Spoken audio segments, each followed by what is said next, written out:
alma não nasceu para viver em alarme.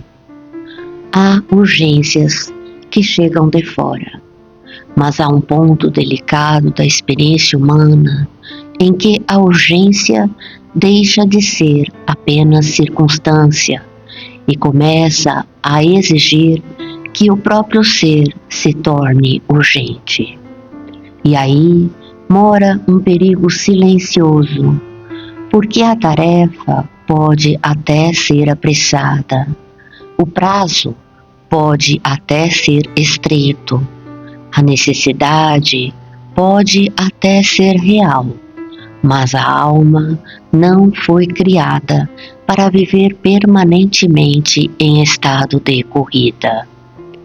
Quando tudo pede pressa, quando tudo parece inadiável, quando o valor de alguém vai sendo medido pela velocidade com que responde, entrega, suporta e silencia, instala-se um desgaste que nem sempre aparece por fora, mas que por dentro vai consumindo a paz. Há corações que, para atender ao que lhes é pedido, violentam o próprio compasso, atravessam o cansaço, ignoram os sinais do corpo, calam a exaustão e continuam. Não por vaidade, não por ambição, mas por responsabilidade, por zelo, por desejo sincero de corresponder ao bem. E justamente por isso sofrem tanto, porque o espírito comprometido costuma esquecer-se de si quando acredita que precisa sustentar o mundo nas próprias mãos. Mas ninguém foi chamado ao serviço para perder a própria sustentação interior. A pressa contínua adoece a sensibilidade. A urgência constante embaralha a lucidez, e o ser que vive por muito tempo assim já não trabalha apenas com rapidez. Passa a respirar em aflição, a pensar em aflição, a sentir em aflição.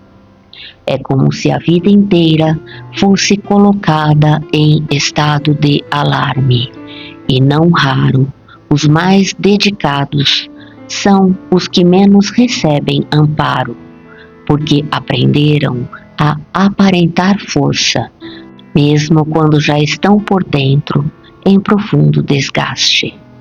Por isso é preciso recordar: nem toda urgência do mundo merece instalar-se no íntimo como modo permanente de existir. A responsabilidade merece honra, o trabalho digno merece entrega, mas a alma também merece cuidado. Há um limite invisível entre atender com prontidão e permitir que a pressa se aposse da própria identidade. Quando esse limite é ultrapassado, o corpo avisa, a emoção pesa, o pensamento se turva e o espírito pede abrigo. Talvez uma das formas mais maduras de vigilância seja perceber o instante em que a urgência do mundo tenta transformar-se na urgência do ser. Porque o bem verdadeiro não pede a destruição de quem serve. A luz não exige desamparo interior, e Deus não tem pressa cruel. O que vem do alto orienta, sustenta e esclarece.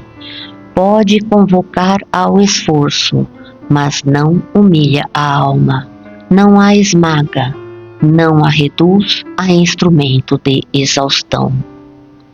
Aos que vivem sob pressões assim, convém lembrar com ternura: é possível servir sem se abandonar por inteiro. É possível responder sem adoecer em silêncio. é possível ser responsável sem transformar o próprio coração em campo permanente de emergência. Nem toda demora é falha, nem toda pausa é fraqueza, nem todo limite é omissão. Às vezes, preservar a paz íntima também é forma de fidelidade ao bem, porque há tarefas que terminam no papel, mas o espírito continua. E o que hoje parece apenas urgência, se mal vivido, amanhã pode converter-se em ferida.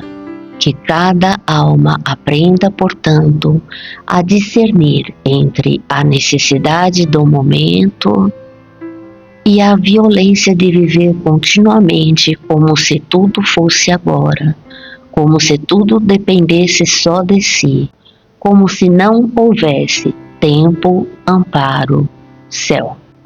Há urgências na terra, mas o espírito não nasceu para ser urgência. Nasceu para ser consciência, caridade, presença e luz em movimento sereno.